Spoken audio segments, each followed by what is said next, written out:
परिवार को मालिक बनकर नहीं बल्कि माली बनकर संभालो। जो ध्यान तो सबका रखता हो पर अधिकार किसी पर नहीं जताता हो। श्री कृष्ण कहते हैं, कोई मौका दे तो उसे धोखा मत देना और कोई धोखा दे तो उसे मौका मत देना। मिलावट का दौर है, हाँ में हाँ मिला लिया करो। संबंध लंबे समय तक टिकेंगे। दीपक इसलिए वंदनीय है क्योंकि वह दूसरों के लिए जलता है, दूसरों से नहीं जलता है। खुद की कमजोरी जान लेना भी जिंदगी की सबसे बड़ी ताकत है।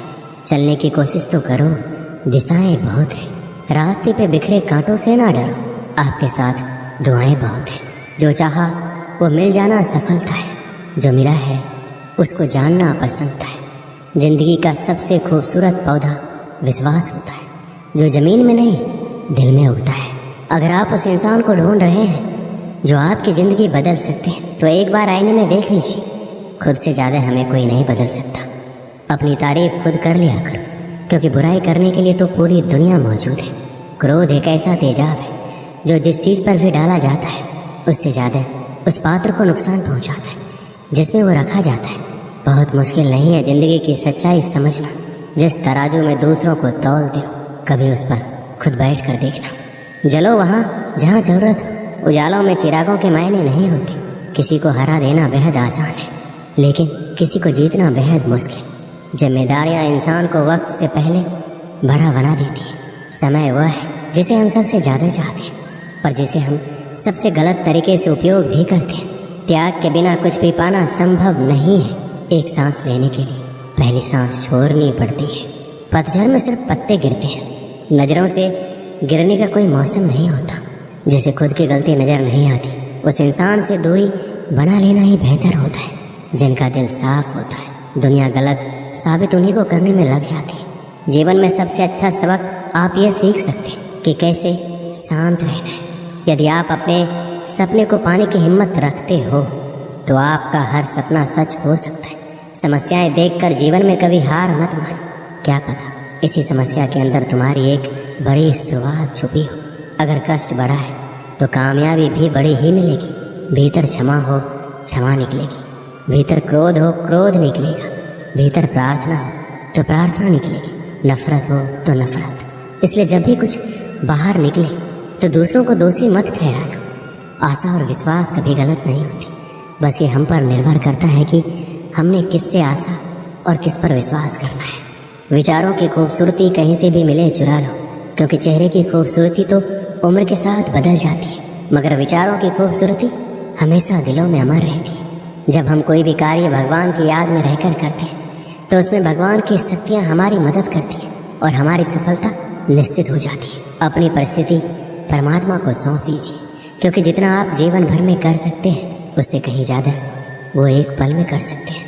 जिस इंसान को भगवान पसंद करते हैं, जिसे वो अपना खास बनाना चाहते हैं, उन्हें वो हमेशा असफल रखते हैं, हमेशा उनकी ज़िंदगी में मुसीबत डालते हैं। अगर आप हार रहे हो तो ये बड़ा संकेत है कि भगवान के उन खास इंसानों में से आप एक हो जिन्हें वो आगे पहुंचाना चाहते हैं। दुनिया में कुछ ऐसे इंसान होते हैं जिन्हें आप कितना भी प्यार मान सम्मान दो, फिर भी क्या करते हैं, सिर्फ धोखा ही देते हैं। क्योंकि आप लोगों की फितरत कभी नहीं बदल सकते। पत्नी पसंद से मिलती है, मगर माँ बाप तो पुण्य से मिलते हैं। उनकी परवाह मत करो जिनका विश्वास वक्त के साथ बदल जाए।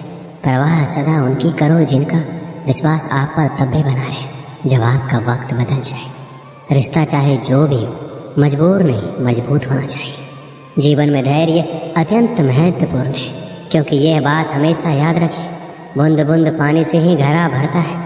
मन की सच्चाई और अच्छाई कभी व्यर्थ नहीं जाती। ये वो पूजा है जिसकी खोज ईश्वर खुद करते हैं। सुख हमारे अहंकार की परीक्षा लेता है, जबकि दुख हमारे धैर्य की। दोनों परीक्षाओं में उत्तीर्ण होकर ही हमारा जीवन सफल होता है।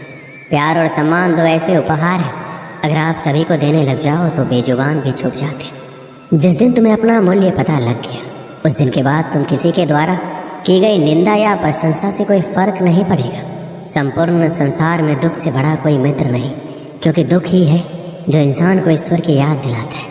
अच्छे व्यक्ति को समझने के लिए अच्छा हृदय चाहिए, ना कि अच्छा दिमाग, क्योंकि दिमाग हमेशा तर्क करेगा और हृदय हमेशा प्रेम भाव देखेगा। सत्य केवल उन लोगों के लिए कड़वा होता है जो लोग झूठ बोलने के आदी हो चुके हैं। हर अनुभव कुछ ना कुछ सिखाता है, इसलिए हर अनुभव महत्वपूर्ण है। हम अपनी गलतियों से भी सीख सकते हैं।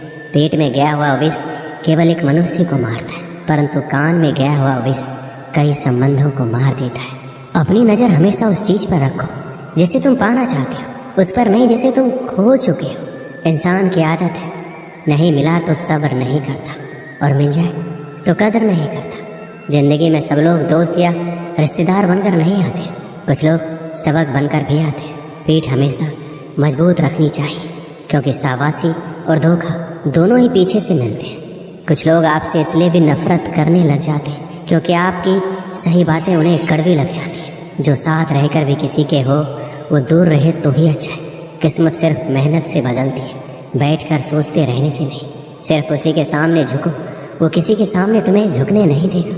श्री कृष्ण कहते हैं, करने दो जो आपकी बुराई करते हैं। ऐसी छोटी छोटी बातें तो सिर्फ छोटे लोग ही करते हैं। सिर्फ धोखा देना ही धोखा नहीं होता, लेकिन किसी के साथ अपनेपन का नाटक करना ये बहुत ही बड़ा धोखा होता है। जो आपकी सही बातों का भी गलत मतलब निकालते हैं, उनको सफाई देने में अपना वक्त बर्बाद मत करो। एक दिन शिकायत आपको वक्त से नहीं बल्कि खुद से होगी कि एक खूबसूरत जिंदगी आपके सामने थी और आप दुनियादारी में उलझे रहे। एक बार माफ़ करके अच्छे बन जाओ, परंतु दोबारा उस इंसान पर भरोसा करके बेवकूफ़ मत बनो। अपने तो वो होते हैं जिन्हें आपके दर्द का एहसास हो, वरना हाल चाल तो रोड पर आते जाते लोग भी पूछ लेते। मेहनत का फल और समस्याओं का हल देरी से ही सही पर मिलता जरूर है। जब आप दूसरों का अच्छा चाहते हैं तो वही चीज़ें आपके जीवन में वापस आती हैं। यही प्रकृति का नियम है। टूटी हुई चीज़ें सबसे ज़्यादा तकलीफ देती है, जैसे भरोसा, दिल, नींद और सबसे अधिक उम्मीद। बस तुम खुद से मत हारना, बाकी सब श्री कृष्ण देख लेंगे। जो इंसान अच्छे विचार और अच्छे संस्कारों को पकड़ लेता है, उनके हाथ में मानव पकड़ने की जरूरत नहीं पड़ती। वक्त जब न्याय करता है तो गवाहों की जरूरत नहीं पड़ती। माफ़ी मांगने वाले हमेशा गलत नहीं होते। कुछ लोग झुक जाते हैं, पता है क्यों? रिश्तों को बचाने के लिए। इच्छा पूरी नहीं होगी तो क्रोध बढ़ेगा और पूरी होने पर लोभ। इसलिए जीवन में हर परिस्थिति में धैर्य बनाए रखना ही श्रेष्ठ है। कई वर्षों पहले एक राज्य में मिदास नाम का एक लोभी राजा राज्य करता था। उसकी एक बहुत ही सुंदर पुत्री थी जिसका नाम सुनैना था। मिदास अपनी पुत्री से बेहद प्रेम करता था, किंतु उससे कहीं अधिक उसे सोने से प्रेम था। उसके खजाने में सोने का भंडार था। उतना सोना दुनिया में किसी भी राजा के खजाने में नहीं था। इसके बाद भी खजाने में जितना सोना बढ़ता, राजा मिदास की लालसा उतनी ही बढ़ती जाती। उसके दिन का अधिकांश समय खजाने में रखे सोने को गिनने में निकल जाता था। सोने के लालसा में अक्सर वह अपनी पुत्री को अनदेखा कर देता था। दिन पर दिन उसकी सोने की ललक बढ़ती जा रही थी और अधिक सोना प्राप्त करने के उद्देश्य से उसने एक बार अन्न जल त्याग कर ईश्वर की कठोर उपासना की। उसकी उपासना से प्रसन्न होकर ईश्वर ने उसे दर्शन दिए और मनचाहा वरदान मांगने को कहा। मिदास बोला, हे ईश्वर, मुझे वरदान दीजिए कि मैं जिस भी वस्तु को छूं वो सोना ही बन जाए। ईश्वर मिदास की लालसा समझ रहे थे। वरदान देने के पूर्व उन्होंने पूछा, राजन, क्या ये वरदान मांगने के पूर्व तुमने अच्छी तरह विचार कर लिया है? हे ईश्वर, मैं इस विश्व का सबसे धनी राजा बनना चाहता हूँ। मैंने अच्छी तरह से सोच लिया है, मुझे यही वरदान चाहिए। कृपया मुझे यह वरदान प्रदान कीजिए। तथास्तु, मैं तुम्हें वरदान देता हूँ कि कल सूर्य की पहली किरण के साथ तुम जिस भी वस्तु को छुओगे वो सोने की बन जाएगी। आशीर्वाद देने के उपरांत ईश्वर अंतर ध्यान हो गए। राजा मिदास ये वरदान पाकर खुशी से फूला नहीं समाया। दूसरे दिन सोकर उठने के उपरांत अपनी शक्ति परखने के लिए उसने अपने पलंग को छू कर देखा। वह पलंग सोने का बन गया। मिदास बहुत खुश हुआ। दिन भर वह सुध बुध खोकर अपने महल के हर चीज़ों को सोने में परिवर्तित करने में लगा रहा। उसे भोजन तक का होश न आ रहा। शाम तक वह थक कर चूर हो गया था। उसे जोरों की भूख लग गई थी। उसने अपने सेवकों को भोजन परोसने के लिए कहा। भोजन परोसा गया, किंतु ये क्या, जैसे ही उसने भोजन को हाथ लगाया वो सोने में परिवर्तित हो गया।